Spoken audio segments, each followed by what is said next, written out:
রোহিঙ্গা জাতির ইতিহাস N M Habibullah. প্রকাশক মনোয়ার আহমেদ। প্রকাশনী Bangladesh cooperative book society limited. প্রচ্ছদ আব্দুল বারিক ভূঁইয়া। উৎসর্গ মরহুম আব্দুল করিম সাহিত্য বিশারদ এবং প্রখ্যাত আরাকানি গবেষক শিয়াজি উনসান শুয়েবু এবং মরহুম মোহাম্মদ সাদিক খান, যাদের নিরবিচ্ছিন্ন পরিশ্রম বঙ্গোপসাগরের তীরবর্তী আরাকানি সভ্যতার লুপ্ত ইতিহাসকে পুনরুদ্ধার করেছে। অধ্যাপক এন এম হাবিবুল্লাহ রচিত ও Bangladesh cooperative book society limited কর্তৃক প্রকাশিত রোহিঙ্গা জাতির ইতিহাস শীর্ষক বইখানি রোহিঙ্গাদের ইতিহাসের উপর ভিত্তি করে বাংলা ভাষায় রচিত সম্ভবত প্রথম পুস্তক। আমরা বিভিন্ন সময়ে উদ্বিগ্নতার সাথে লক্ষ্য করি, আরাকান থেকে বিতাড়িত হয়ে লক্ষ লক্ষ রোহিঙ্গা উদ্বাস্তু বাংলাদেশের সীমান্তে পালিয়ে আসে।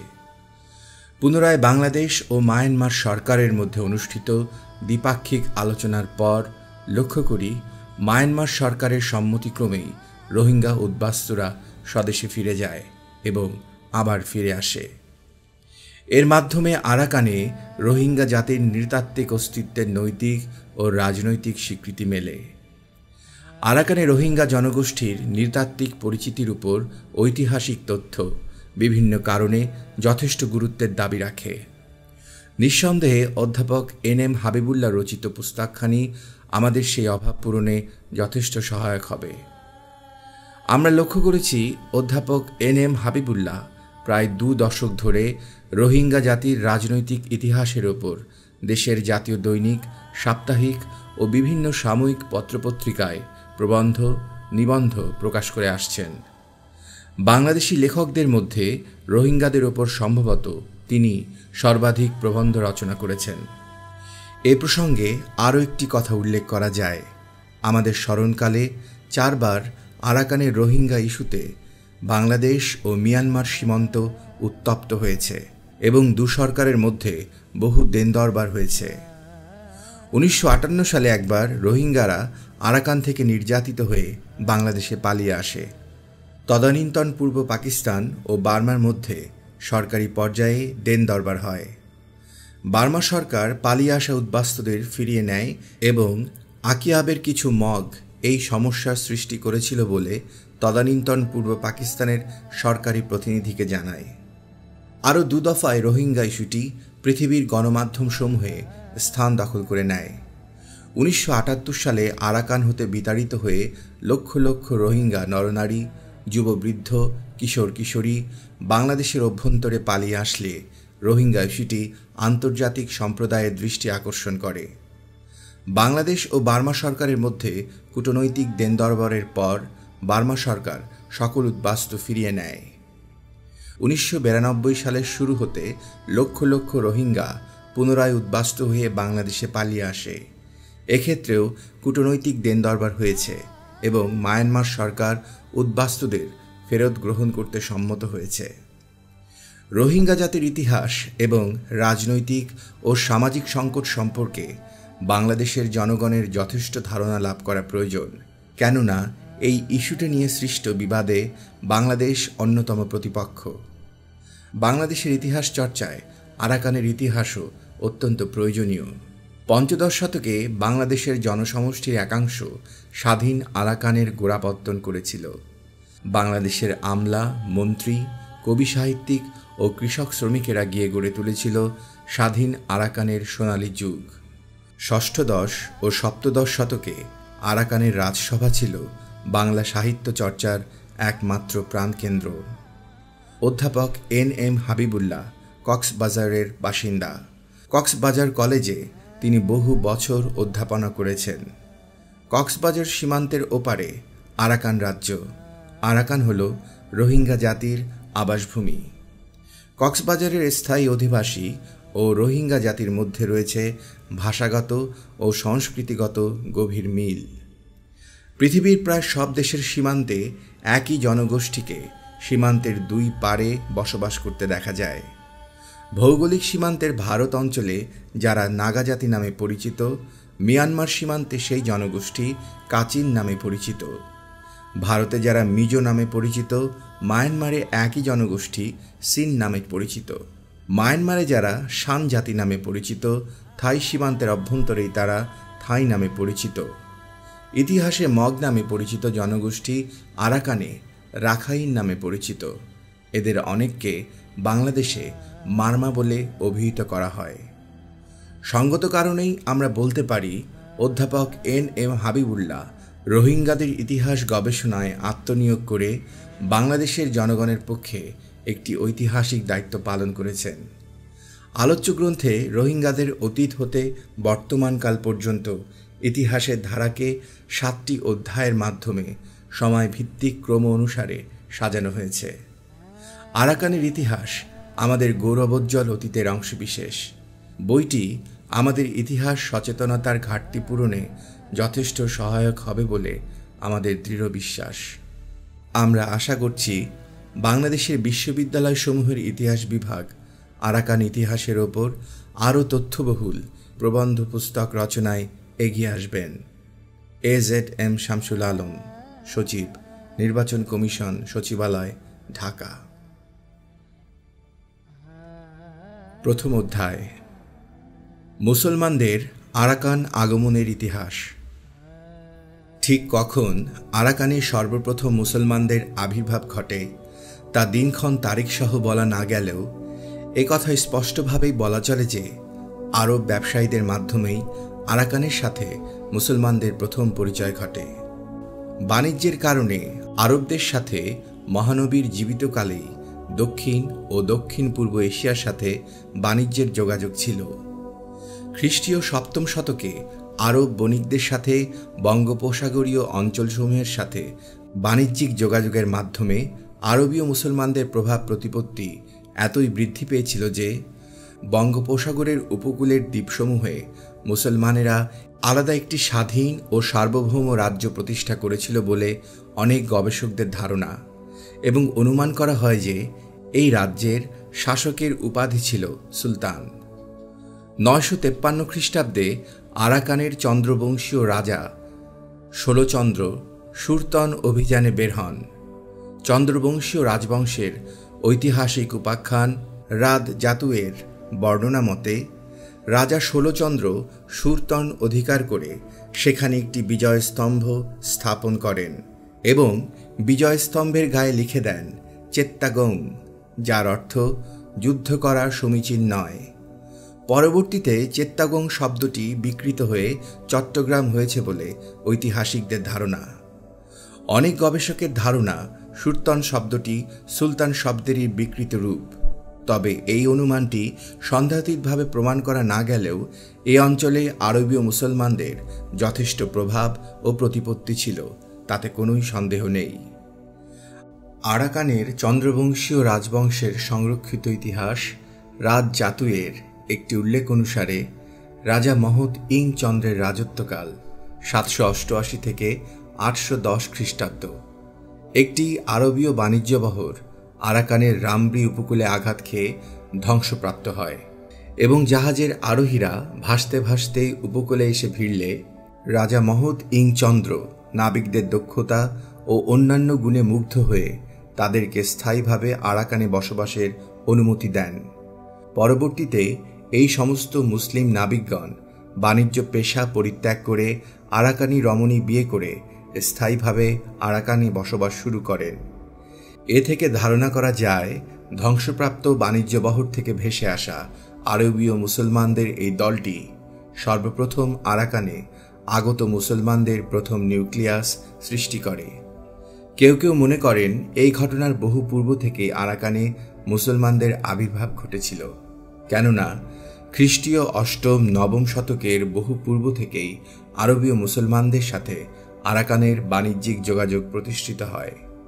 তৎকালে আরবীয় বণিকেরা বিভিন্ন দেশে বাণিজ্যিক কার্যক্রম পরিচালনা করত বাণিজ্যিক বসতি বা ট্রেড সেটেলমেন্টের মাধ্যমে। তারা বিভিন্ন বন্দরে বাণিজ্যিক বসতি প্রতিষ্ঠা করত। স্বদেশীয় আরবে মুসলমানদেরকে নিয়েই এই সমস্ত বাণিজ্যিক বসতিসমূহ গড়ে তোলা হতো। অনেকে ভাগ্য অন্বেষণে, আবার অনেকে ইসলাম প্রচারের উদ্দেশ্যে বণিকদের সাথে ভিন দেশের বাণিজ্যিক বসতিসমূহে চলে আসত। বাণিজ্যিক বসতিগুলো স্থানীয় বাজার থেকে বণিকদের জন্য বাণিজ্যিক পণ্য ক্রয় করত এবং বণিকদের আনা বিদেশি সওদাসমূহ স্থানীয় বাজারে বিক্রি করত। অনেকে বাণিজ্যের জন্য এসে সেই দেশের রমণী বিয়ে করে স্থায়ী বাসিন্দাতেও পরিণত হতো। মুসলমানদের সংস্পর্শে এসে অনেকে ইসলাম ধর্ম গ্রহণ করে মুসলমান হয়ে যেত। এ থেকেই অনেকে মনে করে থাকেন মহৎ ইং চন্দ্রের রাজত্বকালে ধ্বংসপ্রাপ্ত বাণিজ্য বহর থেকে ভেসে আসা মুসলমানদের আগমনের বহু পূর্ব থেকেই আরাকানে মুসলমানদের অস্তিত্ব ছিল। পরবর্তীকালে আরবীয় মুসলমানদের পাশাপাশি পারস্য দেশীয় মুসলমানেরাও আন্তর্জাতিক নৌবাণিজ্যে প্রসার লাভ করে। পারস্য দেশীয় মুসলমানেরাই বর্তমান আরাকানের কেন্দ্রীয় শহর আকিয়াবের গোড়াপত্তন করেন। ফরাসি শব্দ এক আব থেকে আকিয়াব নামের উৎপত্তি। এছাড়াও অনেক সুফি দরবেশের প্রচারের মাধ্যমেও আরাকানে ইসলামের প্রচার ঘটে। খ্রিস্টীয় ৭ম-৮ম শতকের আরবীয় ভৌগোলিক ও ঐতিহাসিকরা বঙ্গোপসাগরের তীরবর্তী রুহমি নামক একটি রাজ্যের পরিচয় তুলে ধরেছেন। রুহমি রাজ্যটির বিভিন্ন বর্ণনা থেকে প্রতীয়মান হয় যে বর্তমান আরাকান রাজ্যই আরবীয়দের কাছে রুহমি নামে পরিচিত ছিল। রুহমি দেশের বাদশার সাথে বাগদাদের আব্বাসীয় শাসকদের ঘনিষ্ঠ যোগাযোগের উল্লেখও ইতিহাসের বিভিন্ন সূত্রে রয়েছে। হজরত ইমাম আবু আবদুল্লাহ হাকিম তার বিখ্যাত হাদিস গ্রন্থে মুস্তাদরাক-ই-হাকিমে হিন্দের জনৈক বাদশা কর্তৃক মহানবীর কাছে হাদিয়া প্রেরণের একটি ঘটনা বর্ণনা করেছেন। এই ঘটনার ব্যাখ্যা দিতে গিয়ে বিখ্যাত গবেষক কাজী আতাহার মোবারকপুরী আরব ওয়া হিন্দ আহদে রেসালতমে গ্রন্থে বলেছেন, বাংলার রুহমি রাজারা ইরানের বাদশার কাছে পূর্বকাল থেকেই মূল্যবান উপহার পাঠাত। সম্ভবত এই বংশেরই কোনো রাজা মহানবীর কাছে হাদিয়া পাঠিয়েছিলেন। মুসলিম স্পেনের প্রখ্যাত পণ্ডিত হজরত ইবনে আব্দুর রাব্বি তার বিখ্যাত আল এখদুল ফরিদ গ্রন্থে রুমহির বাদশা কর্তৃক খলিফা ওমর বিন আব্দুল আজিজের কাছে লেখা একখানি চিঠির অনুলিপি তুলে ধরেছেন। চিঠির বর্ণনা নিম্নরূপ: হিন্দের বাদশার মধ্যে রুহমি রাজ্যের বাদশাহ এমন এক পুরুষ যার 1000 পূর্বপুরুষ বংশ পরম্পরায় এই রাজ্যের শাসক ছিলেন, যার স্ত্রীও এই বংশের 1000 বাদশার কন্যা। এই বাদশার হাতিশালে রয়েছে হাজার হাজার হাতি, যার রাজ্যপ্রাসাদের পাশ দিয়ে প্রবাহিত হয়েছে এমন 2টি নহর, যে নহরদ্বয়ের তীরে উদ গাছ সহ আরও এমন গাছ শোভা পায়, যার ফলে নহরের সুঘ্রাণ 12 মাইল পর্যন্ত ছড়িয়ে পড়ে। এই বাদশার পক্ষ থেকে ওই বাদশার কাছেই এই চিঠি পাঠানো হচ্ছে, যে বাদশাহ আল্লাহর সাথে কোনো কিছুকেই শরিক করেন না।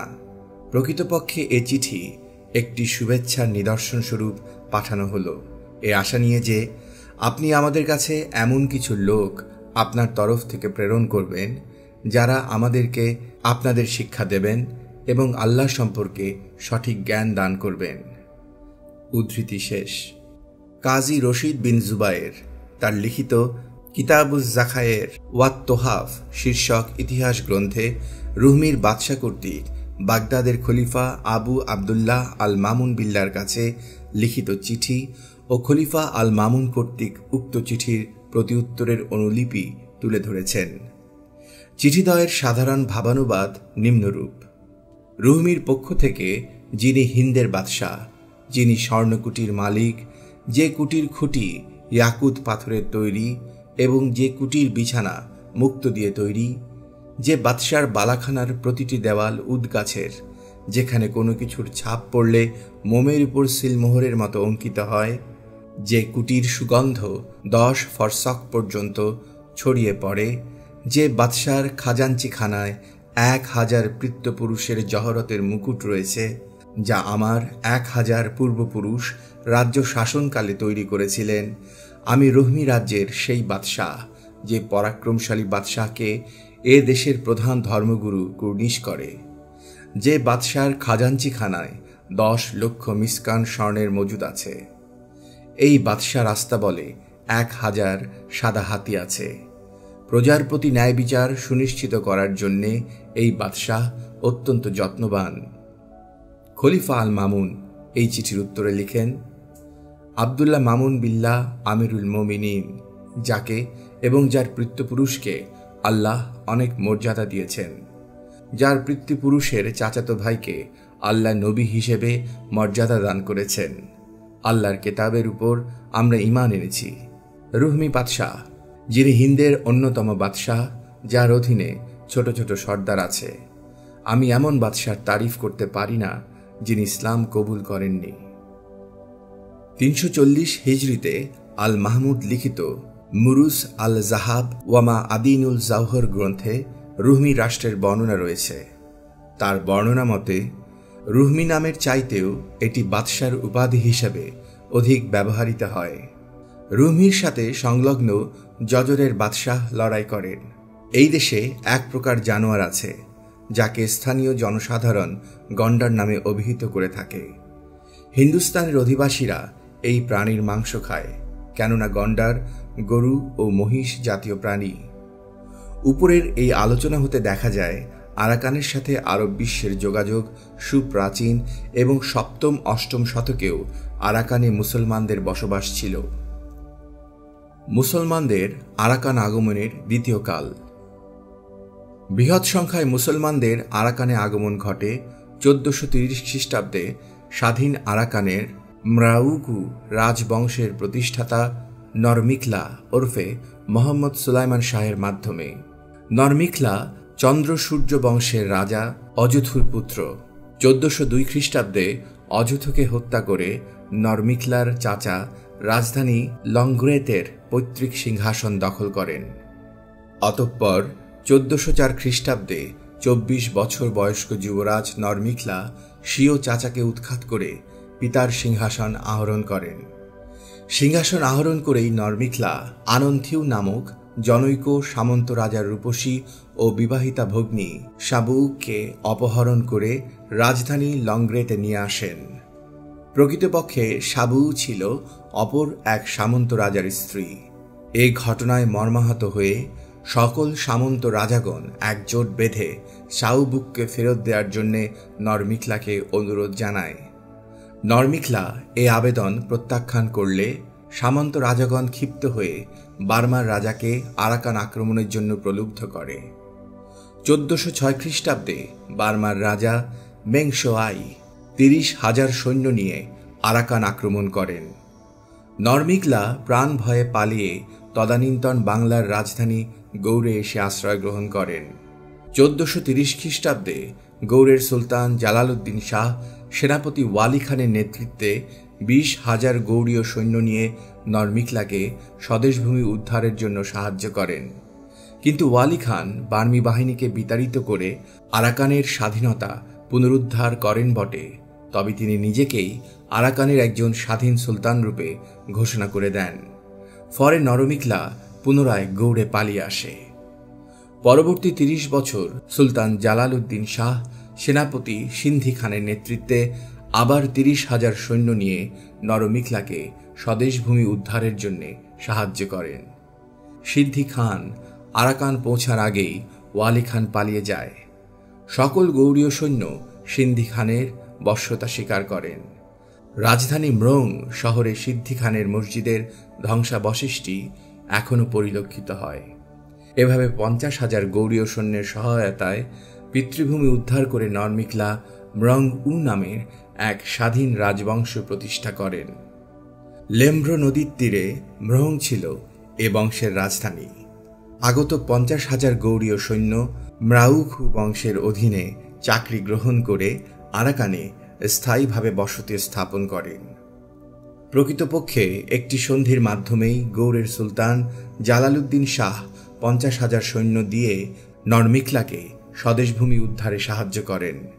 প্রধান শর্তটি ছিল আরাকানের রাজনৈতিক স্বাধীনতা থাকবে সত্য, কিন্তু আরাকানের শাসকদের গৌড়ের করদ রাজ্য হিসেবে বাৎসরিক কর প্রদান করতে হবে। 1430 খ্রিস্টাব্দ হতে 1530 খ্রিস্টাব্দ পর্যন্ত মোট 100 বছর আরাকানের ম্রাউখু বংশের শাসকগণ গৌড়ের শাসকদের কর প্রদান করেন। নরমিকলা মোহাম্মদ সুলাইমান শাহর নাম ধারণ করে ম্রাউকু বংশের গোড়াপত্তন করেন। করদ রাজ্য হিসেবে এই ১০০ বছরে মোট ১১ জন শাসনকর্তা রাজ্য শাসন করেছেন। এ সময় ম্রাউক বংশের শাসনগণ গৌড়ের অনুকরণে মুদ্রা ব্যবস্থা চালু করেন। মুদ্রার এক পিঠে ফার্সি ভাষায় কলেমা এবং অপর পিঠে রাজার মুসলিম নাম ও সিংহাসনে আরোহণকাল খোদাই করা হয়। অনেক তুর্কি ও পাঠান যোদ্ধারা ভাগ্যের অন্বেষণে আরাকানে আগমন করেন ও বসতি স্থাপন করেন। ১৫৩০ খ্রিস্টাব্দে ম্রাউক বংশের দ্বাদশতম পুরুষ মিনবিন জেবুক শাহ নাম ধারণ করে তৎকালীন আরাকানের রাজধানী ব্রহংয়ের সিংহাসনে আরোহণ করেন। গৌড়ের স্বাধীন রাজশক্তির পতন ঘটলে জেবুক শাহ পরিপূর্ণ স্বাধীনতা ঘোষণা করেন। এরপর থেকে দুভাবে আরাকানে ব্যাপকভাবে বাঙালি মুসলমানের সমাগম ঘটতে থাকে। বঙ্গভূমি দিল্লির মোগল শক্তির পদানত হয়ে পড়লে আরাকানে গৌড়ের সমর কুশলী ও রাষ্ট্রীয় কুশলীদের কদর বৃদ্ধি পায়। অগ্রসরায়মান দিল্লির মোগল শক্তিকে আরাকানিরা ভয়ের চোখে দেখত। তাই আরাকানের শক্তি বৃদ্ধির জন্য ব্রহংয়ের রাজা অর্থাৎ রোসাঙ্গরাজ বদ্ধপরিকর হয়। ফলে গৌড়ের কুশলীরা আরাকানে গিয়ে রোসাঙ্গরাজের অধীনে সমবেত হতে থাকে। উদাহরণস্বরূপ রোসাঙ্গের বাঙালি কবি নসরুল্লাহ খানের সপ্তম পূর্বপুরুষ বোরহানুদ্দিন খান গৌড় থেকে রোসাঙ্গে গিয়ে অশ্ব আসোয়ার বাহিনীর সূচনা করেন। পরবর্তীকালে বোরহানুদ্দিন খানের সন্তান সন্ততিগণ আরাকানের সেনাবাহিনীর গুরুত্বপূর্ণ পদ অলঙ্কৃত করেন। এ সময় ঘটে আরাকানে মুসলমানদের আগমনের তৃতীয় কাল। বাঙালি মুসলমানদের তৃতীয় প্রক্রিয়ায় আরাকানের পদার্পণের ঘটনাটি বিভৎস, লোমহর্ষ ও মর্মান্তিক কাহিনীতে ভরপুর। বলা বাহুল্য জেবুক শাহ ১৫৩০ খ্রিস্টাব্দে গৌড়ের বশ্যতা ছিন্ন করে আরাকানের স্বাধীনতা ঘোষণা করেন। ঠিক এই সময়ই বঙ্গোপসাগরের জলসীমায় আবির্ভূত হয় দক্ষ নৌশক্তির অধিকারী পর্তুগিজ জলদস্যুগণ। সম্ভাব্য মোগল আক্রমণ প্রতিরোধ করার উদ্দেশ্যে জেবুক শাহ পর্তুগিজ প্রশিক্ষকদের সহায়তায় আরাকানের মগ বৌদ্ধদের নিয়ে একটি নৌবাহিনী গড়ে তোলেন।